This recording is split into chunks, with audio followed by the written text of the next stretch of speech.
Press conference has been moved to noon, so we do want to go out to one of our reporters on I-10, I-10 at Williams, and it's one of our reporters from our sister station, Evan Noorani. Hey, Evan. Hey, how's it going? Yeah, that's right. Wind actually just really started to pick up as we got out here. We've been here for about 30 minutes now, as you mentioned, on I-10 westbound, and right behind us, a pretty solid line of traffic. All of that traffic is now being rerouted. So currently, you can see that the Louisiana State Police have I-10 West blocked at the Williams Boulevard exit. This is getting closer to the airport, and right now, this has caused some pretty significant delays. There are a lot of people that have been stopping, trying to get to Baton Rouge, and right now that's where no traffic is able to pass on through. So we've tried to talk to the Louisiana State Police about what potentially is causing these backups. So far, they haven't given us much. They say that we're going to need to contact the Department of Transportation for that. But so far, we've been just waiting by, seeing a lot of traffic here, and you can see even on the other side of the roadway, several emergency vehicles, a long line of paramedics, it looks like, coming toward New Orleans proper. So this is headed toward the Williams Boulevard exit. Again, if you are trying to head toward Baton Rouge right now, you're not going to be able to make it on the I-10. You're going to have to plan an alternate route. So right now, all that traffic is being rerouted to either the Williams Boulevard exit, or you can continue on the 49. And so, again, still trying to get more information as to the reason for this backup currently, but it has caused a lot of delays. And if you're trying to head west, even if you're trying to get to a different exit, you might see some backups along the way, because this is down to pretty much only one lane as opposed to the previous 4 lanes that would have been able to pass through here. So a lot of people still frustrated with this. We haven't been given an expected time of when this will be opened up. They said to really expect it to be closed until further notice, until they let us know. So for now, still completely closed along this route, and traffic being now rerouted. I'll send things back to you. If you have any questions, I can do my best, but again, I've been here about a half hour now and still completely blocked off. Evan, one of our reporters was trying to get to LaPlace earlier this morning, and when she got to that part of the highway, there was a power line on there, and that's what was one of the causes for blocking it off. So that would make sense, and we've actually seen some police vehicles that have come through and continue on the westbound lanes, so they could potentially be trying to clear up something like that, any down power lines. Again, a lot of people here have been trying to get to Baton Rouge. They've been traveling. There are people coming by saying they were looking for family and for friends, and so they're trying to continue down on those lanes. But as you can see, we have more emergency vehicles now coming through the Williams Boulevard exit on the shoulder, and like I said, I mean, 4 lanes that were previously pretty packed, now down to 1 and being completely rerouted here. Yeah, and one of the things I thought was interesting during your live shot was the number of ambulances and EMS vehicles that were in a convoy going toward the city.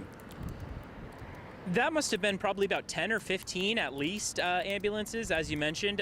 They were headed on the eastbound lanes, opposite direction. While we were on our way up, we saw similar scenes. We saw almost a police convoy, a handful of police vehicles with their lights running in the opposite direction as well. That was 10 eastbound. But so far, we've only seen maybe 3 or 4 police vehicles, Louisiana State Police, that have been headed westbound. So we're assuming, and as far as we can see in the westbound lanes, there's, of course, nobody on those lanes. There's nothing interfering with people being able to pass on in that direction, but there is kind of a blocking point that we can't see beyond. So it seems like this is probably the best area that the state police chose to reroute people, as opposed to letting them go any farther down the line here. Yeah, well, the next exit is the Loyola exit, and that's the exit to the airport. And so that would probably, it just wouldn't be as easy to get traffic rerouted in that area.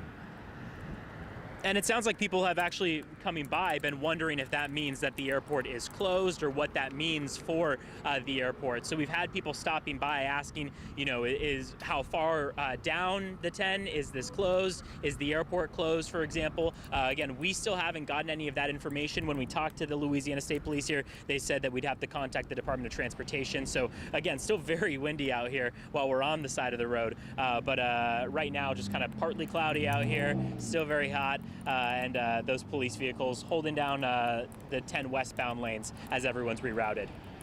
All right, Evan, thank you very much. We appreciate the update there.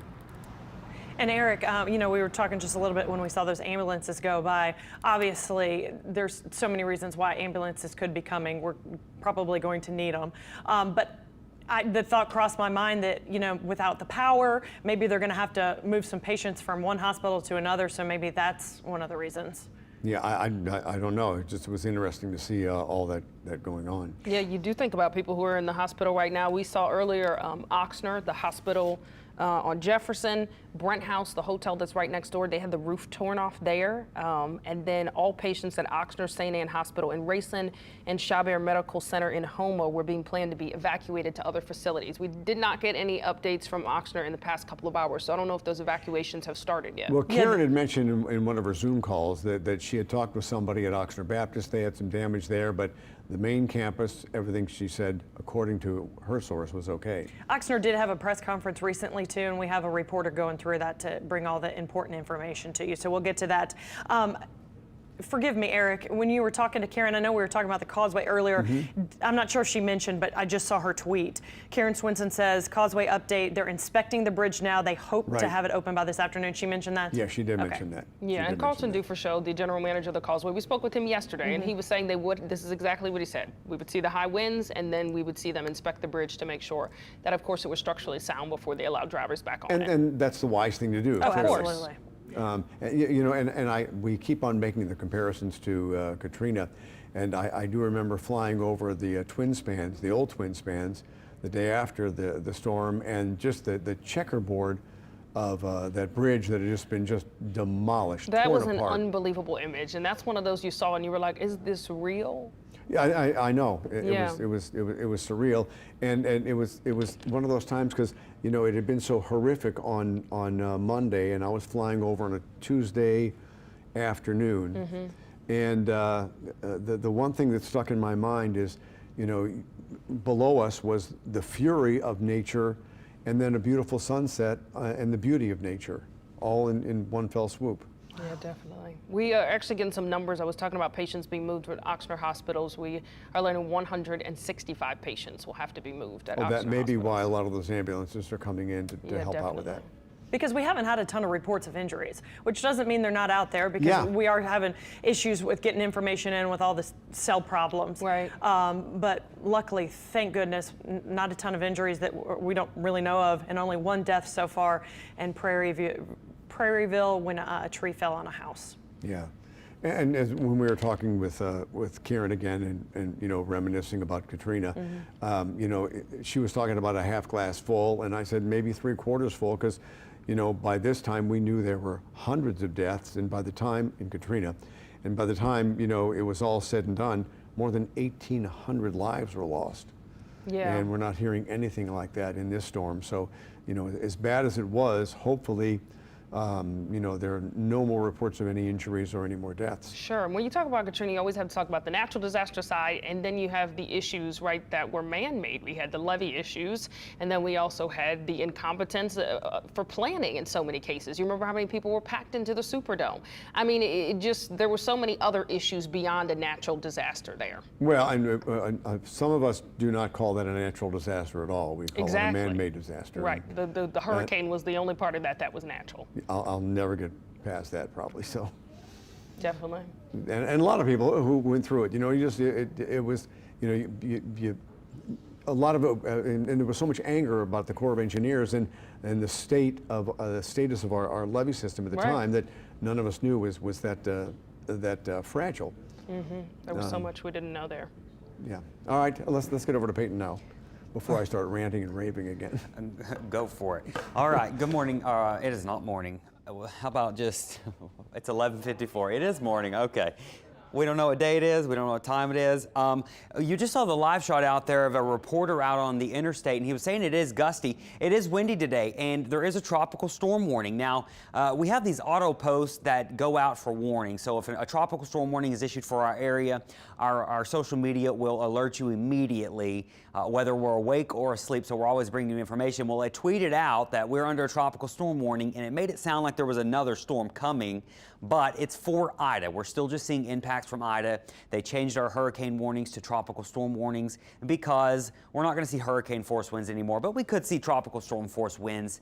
Not very likely, but we'll see some gusty conditions through today. So notice we are gusting to 36 at Shell Beach, still pretty strong gusts, gusting to 35 at the lakefront, 24 at the airport, and 23 at Grand Isle. So there is still a pretty good stout south wind. And whenever you have a persistent wind in southeast Louisiana and South Mississippi, if it's out of the wrong South Mississippi, if it's out of the wrong direction, it's going to create higher tides. So our surge that came up has not had a chance to go out yet. So the tides are still really high. We still have really high water down all the way up through Lafitte.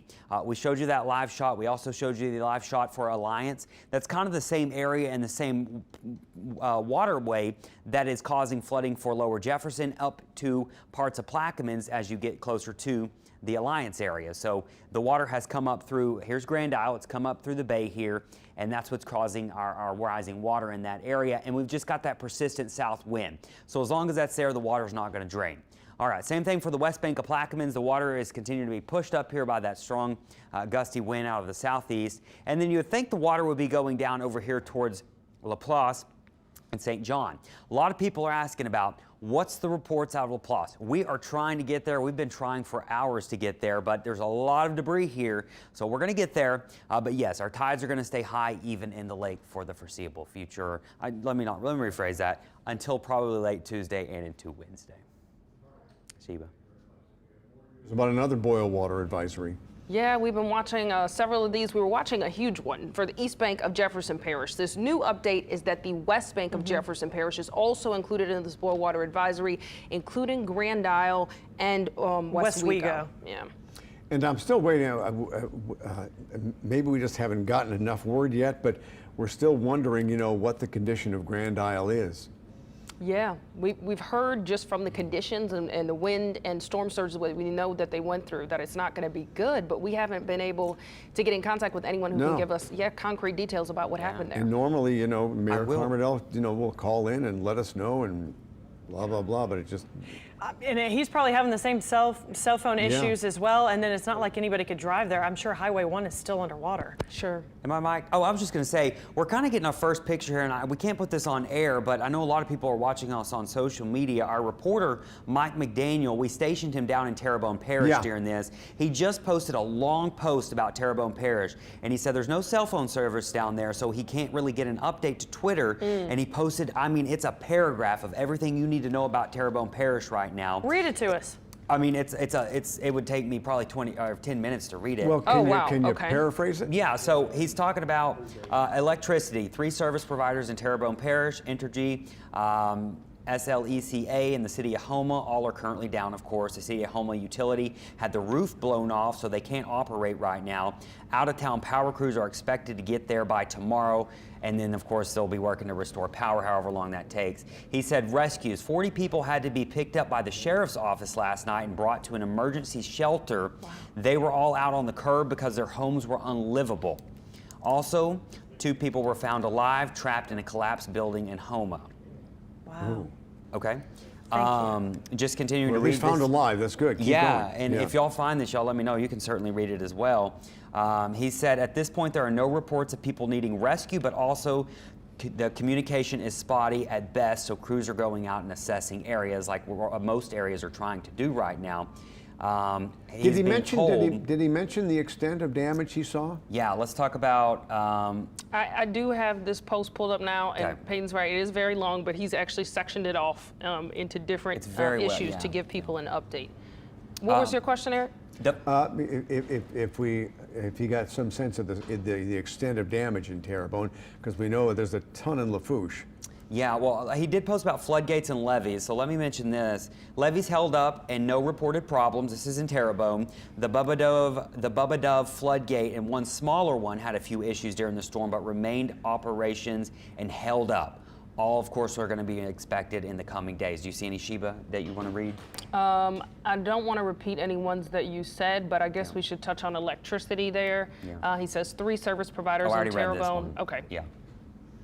The evacuees, here's one. He says there has been no decision on when evacuees can return to Terrebonne Parish. That decision will be made later and will be done on a priority basis. Business will be allowed back first. Checkpoints will be set up by National Guard and officers. Yeah, thank you so much for that Yeah. update, because we've been It's a wondering really about long that. post, and if you're on Facebook, you can find his Facebook page, and it is a great breakdown just for Terrebonne Parish. He is in there with them. He's been staged down there with the leaders. Yeah, so he's got all the updates there, and people have been asking us for updates on Terrebonne Parish. So we're going to share this post as well from our Mike McDaniel to make sure that everyone can see the updates that we are getting from there. Peyton, thank you for catching that. And I know we've been trying to get out to LaPlace. Meg tried to get there, couldn't get there. Well, we have Paul Dudley, who is in Baton Rouge, and it looks like he's going to try to get there from that side. So we hope to bring that to you later this afternoon. Oh, that'll be good. And as Sheba mentioned, we are waiting for Mayor LaToya Cantrell's press conference. It was moved back to noon. Yeah, still not it's at the noon. podium. It's noon, right? Yeah. So we're still waiting on the update, but I can only imagine what officials are trying to do, right? They're trying to gather information and get it out to residents just as we are. So as the Entergy CEO asked for patience, right? Everybody's frustrated. Everybody wants information. Officials are trying to gather information just like we are. They can't be everywhere in the area, so they have to talk to their different sources to get information to deliver it to you all. Yeah. And you guys know how it is. They don't want to do 3 different pressers. So they, if they're still waiting on a couple pieces of information, they might as well just wait and do it all at one time. Yeah. And our producer just said something. What did you say? She was giving us another update on Terrebonne Parish that Mike McDaniel has in this post. The water issue is what I think she was trying to point out to us. The Okay. main water plant in Schriever has a broken chlorine line, so the entire Terrebonne Parish is without water. There are millions of gallons of water available. No way to get that water to people, again, because of the broken chlorine line. Yeah, and I think we're going to find, as the day goes on and we get more and more information, we're going to find out, as we said, just how destructive of a storm Ida was. Yeah, and you kind of mentioned this when we got on earlier. Inconveniences, but then just like a cutoff from basic services. People don't have power. People don't have water in so many areas. We just added the West Bank of Jefferson Parish to our list of boil water advisories. The East Bank's been on there for several hours now, but now the West Bank, so all of Jefferson Parish, including Grand Isle and West Wego. Yeah, and the other inconvenience we're talking about is power, because you can't run schools without that, and how many emergency generators can you bring in and keep them going? And you always worry from a health perspective when it's this hot outside and Right. power goes out. That's really difficult. Then you have people who depend on medical supplies, right, that run on power. Yeah. And so hopefully those people made plans in advance because they told us to prepare for days without power, but that is very difficult. Yeah, earlier in one of Duke's videos, he was showing stuff in the French Quarter, and I can't remember where else he was, but there were people with windows open, kind of hanging out, because I'm sure it was hot inside. Oh, yeah. And they just wanted to get some fresh air. Sure. And even the people that did evacuate and they hear this, so they're like, we're not coming back. I mean, just think of the finance, how expensive that is too. Yeah.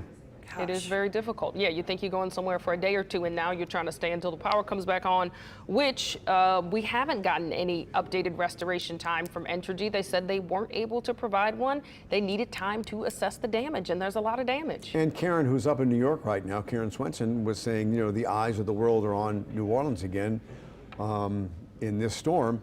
And I don't know about you guys, but I'm getting texts from friends all over the country. Oh my goodness, wanting yeah. to know how things are, and are you okay, and things like that. Yeah, from friends and family all over the country, and then from the beauty of social media, from perfect strangers, right, who are reaching out to us, watching our coverage. Just got one a couple seconds ago. They're asking about their neighborhood. They've evacuated to Texas or Florida, and they know that we can provide them the information that they need. So we're trying to get that out to everyone. Yeah, and Karen was mentioned, if you don't have power and are trying to watch on your phone and can't do it on the app, you can always go to YouTube and then type in WWL-TV. All right, let's go to City Hall and Mayor LaToya Cantrell.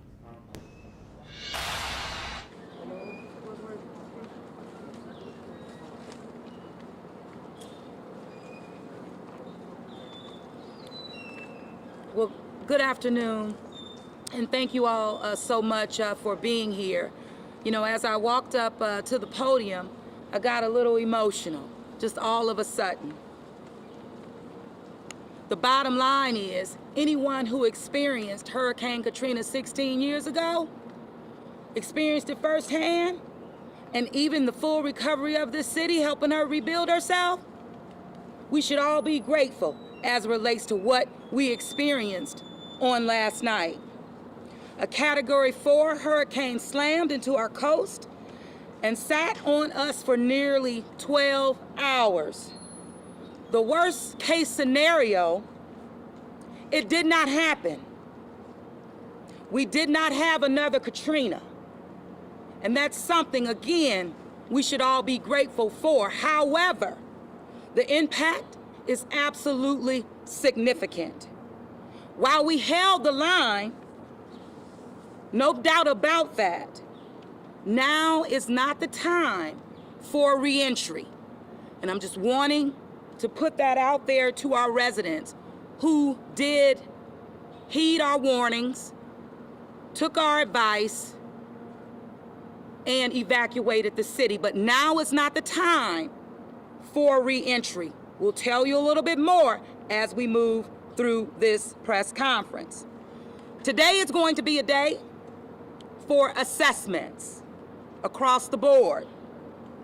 We are only at the beginning of that process, determining what the actual impacts have been across the city of New Orleans. City agencies have been out since daybreak. They're going block by block, neighborhood by neighborhood. No one will be left out. No one has been left out.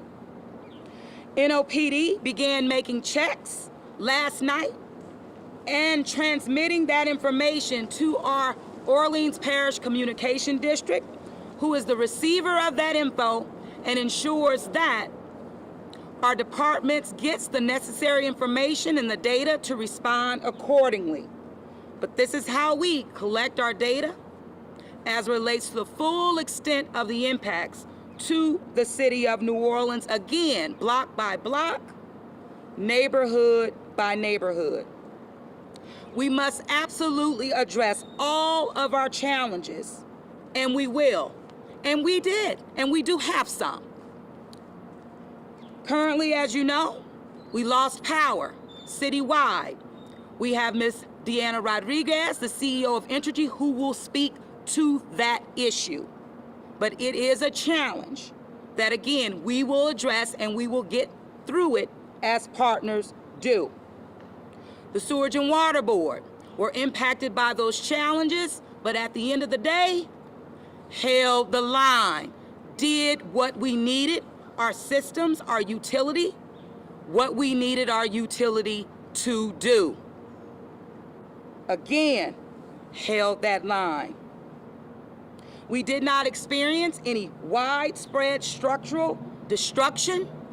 We're still assessing, but from our assessments thus far, this remains a fact. Of course, we had some buildings collapse, we had some fires and the like, but I'm talking about extensive damages in terms of destruction. So far, we have not had reports of massive loss of life, but we did have a tragedy. And one is too many. More details on that will come as we're able to thoroughly assess, and particularly the coroner's office.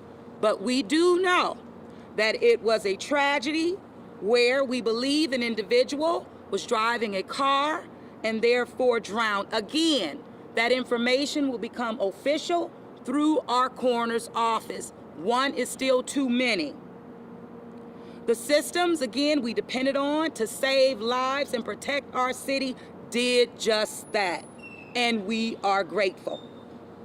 But there's so much more work to be done, and that's why now is not the time for reentry into the city of New Orleans, especially as we determine how the city may need to respond to the needs of our surrounding parishes as well.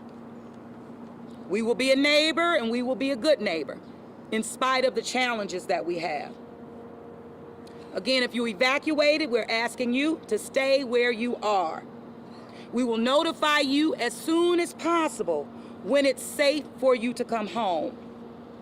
And this is mainly associated with a lack of power sources in our city and throughout the city.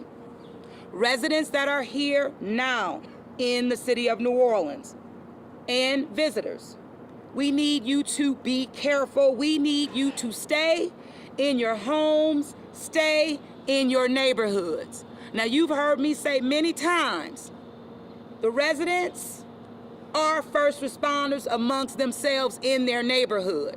We'll be working closely with our New Orleans City Council members, side by side, addressing district-wide and neighborhood issues in terms of how we can respond in real time and as best as possible where you are in the neighborhoods that you're in. Neighborhood leaders, we know who you are. You know us as well. Reach out if you can. We know that, again, communications have been compromised. But one thing that we also recognize is that we still have the ability to send text messages. AT&T and Entergy are doing everything that they can. Sonia Perez, the president of AT&T, we've been in direct communication. They're boots on the ground, and they're going to help us in the meantime stand up remote operations for cell phone charging and the like. But again, more to come.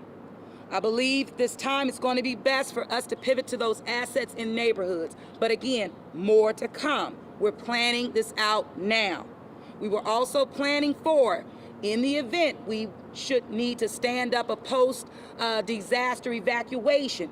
Doesn't look like that is something that we have to do at this time. But we had to make sure we planned accordingly to therefore face the challenges in order to address the needs of our people.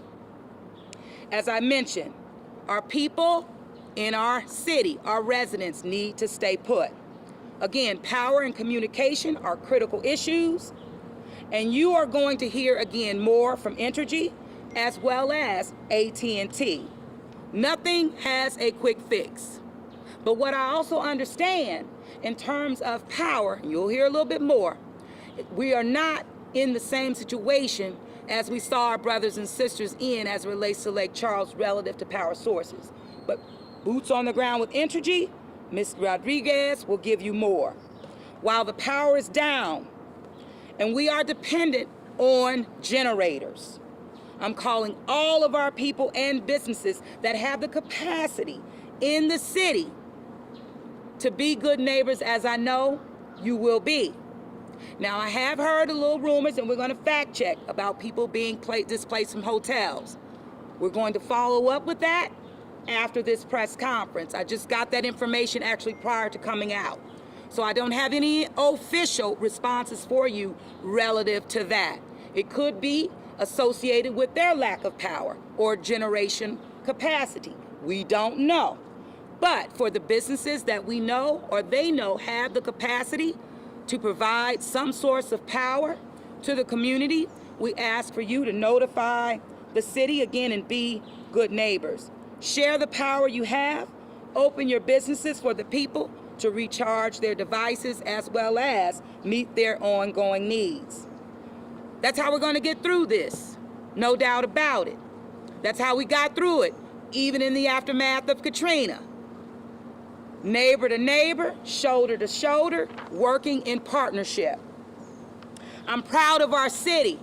I'm proud of our people. The resiliency, it shined through the darkness that Ida brought our way. But we're going to continue to be the light in the city of New Orleans. And we're going to shine brighter than we've ever shined before because we've proven our ability to be prepared. We've proven our ability to hold the line. And I want to thank the federal government, the president, President Biden, who I will have to leave here about 12:30 to take that call.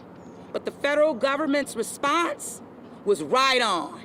Having a declaration granted in the middle of the night, spot on. That's something that we should be grateful for. More information will come to you about that federal declaration that therefore drives the response of FEMA.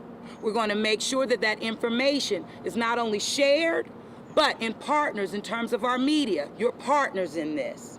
And as partners, we're going to make sure that we communicate effectively to our people so that they can respond the way that we need them to as it relates to getting information, but also accessing resources like FEMA. So what I'm going to do right now, I'm going to turn it over to Colin Arnold as you know, who serves as our Director of Homeland Security. We're going to run through many different speakers that are essential to this response. We also have our council members who are standing with us. We're going to move through, and I'll take Q&A afterwards, but you know how this works. But thank you all so much for your partnership. Thank you all so much for your response and your commitment and dedication.